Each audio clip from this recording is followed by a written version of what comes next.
तो जैसे कि आपको पता ही होगा कि कल था सावन का पहला सोमवार, तो मैंने भी उपवास रखा था। तो सबसे पहले मैं उठी सुबह और उसके बाद नहा धोकर रेडी हो गई। फिर हम लोग तीनों जन मिलकर गए थे मंदिर, मैं, मेरी बहन और मेरी मम्मी। फिर सबसे पहले हम लोगों ने हार फूल लिया और फिर मंदिर गए। मंदिर में तो इतना ज़्यादा भीड़ था कि पूछो ही मत। सुबह-सुबह गए थे बट फिर भी बहुत ज़्यादा भीड़ था, क्योंकि सावन का टाइम चल रहा है तो बहुत ज़्यादा भीड़ था। फिर फाइनली हम लोग को दर्शन मिलने के बाद हम लोग घर के लिए निकल गए। फिर उसके बाद घर जाते ही हम लोगों ने सबसे पहले चाय पिया। फिर उसके बाद हम लोगों ने फलाहार किया। उसके बाद मैं रेडी होकर निकल चुकी थी अपनी कंप्यूटर क्लास के लिए। तो मैं कंप्यूटर क्लास के लिए गोरेगांव टू वसई जा रही हूँ। तो सबसे पहले मैंने उसके लिए बस लिया, फिर मैं ट्रेन में गई। उसके बाद फाइनली मैं वसई पहुँच गई। फिर मैं गई अपने कंप्यूटर क्लास।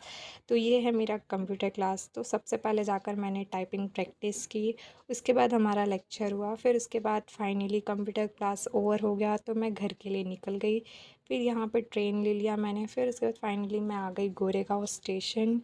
तो जहाँ मुझे मेरी फ्रेंड्स मिली थी 2, तो उनके साथ मैंने जूस पिया। उसके बाद मैं आ गई बस में। मैं घर पहुँचकर चाय पी। उसके बाद हम लोग चले गए दर्शन करने के लिए। मिलते हैं नेक्स्ट व्लॉग में, तब तक के लिए।